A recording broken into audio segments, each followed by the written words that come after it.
Assalamualaikum warahmatullahi wabarakatuh. Kembali lagi di seputar motor roda 3, pekerja serabutan setelah lama tidak mengupload seputar motor roda 3. Kali ini saya akan membahas tentang motor roda 3 yang rawan kebakaran.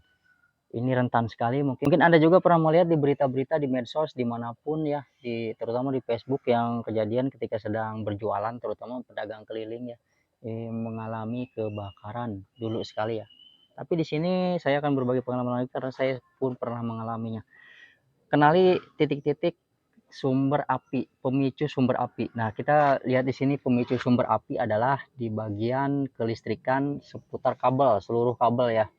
Hati-hati jangan terkelupas. Kemudian yang seperti ini nih, saya pernah mengalami seperti ini. Nah, terutama tangki yang seperti ini ya. Kalau tidak rapat di sini, kemudian dia akan menetes ke sini, turun ya, dia ke bendik starter. Ini kan kalau ketika starternya normal, ini terkelupas begini, ini digigit tikus nih, memercikan api. Nah, otomatis kan kalau api betul-betul dia rentan sekali bahan bakar. Oke, yang kedua lanjut saja. Di sini yang kedua adalah dari tangki bahan bakar yang bocor. Oke, seperti ini ya. Nah, di sini kalau bocor, nah dia rentannya ketika menyentuh apapun kabel yang terkelupas.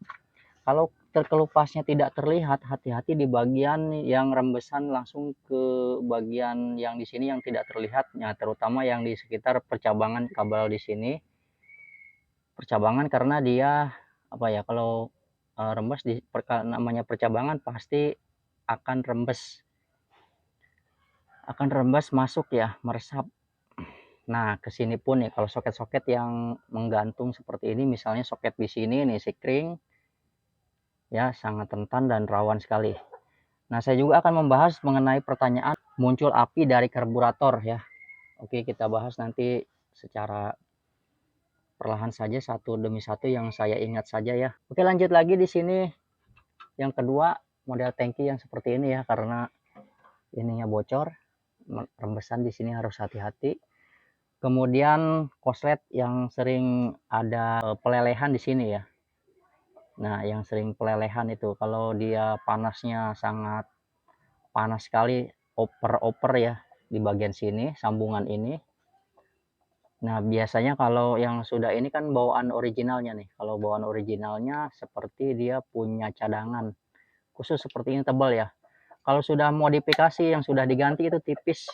Kebanyakan dari biasanya dari motor-motor roda 2. Tuh ayam lagi ngapain ya? Sangnya apa? Yang jago nyari kawan. Oke, lanjut lagi ya, hiraukan masalah itu.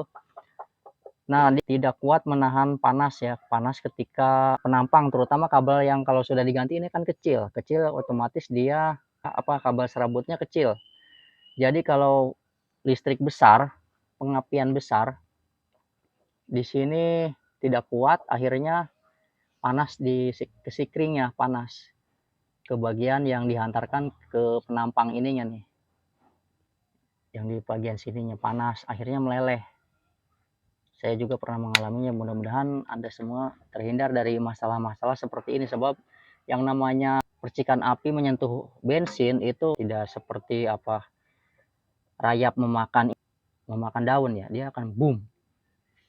Nah, seperti ini pun nih ya, kalau menggantung seperti ini dia rawan rentan kena rembesan sekali, rembesan dari ini ya, ini bocor. Nah, yang terakhir kemarin ada yang bertanya tentang keluar api dari karburator nih, ini yang terakhir ya. Nah, sebabnya mungkin karena efek dari kebocoran, terutama ini kan yang menuju ke karburator, klep hisap dari Venturi ya, yang klep in. Nah, biasanya kan kita kalau terdengar motor yang keluar api itu biasanya kan dari knalpot ya, tung boom begitu. Ini pasti karena kebocoran dari klep in atau dia renggang sedikit, tidak stabil lah pembukaan dan penutupannya antara klep buang dan klep ini tidak stabil. Karena apa? Entah itu karena dia sudah aus ya, daun klepnya, bisa juga karena sumpitan ini yang di push rod yang diputarkan itu dari noken asnya dia sudah aus, jadi dia renggang walaupun dia tidak aus daun klepnya. Seperti itu mungkin ya. saya hanya sebatas diagnosis saja, sebagai perawat saja. Kalau perawat kan hanya diagnosis, yang menyimpulkan itu nanti ada dokter khususnya. Seperti halnya perbaikan juga, bengkel juga hanya mendiagnosis, tapi nanti yang spesialisnya seperti itu, dokter spesialis, perawat, dan dokter spesialis.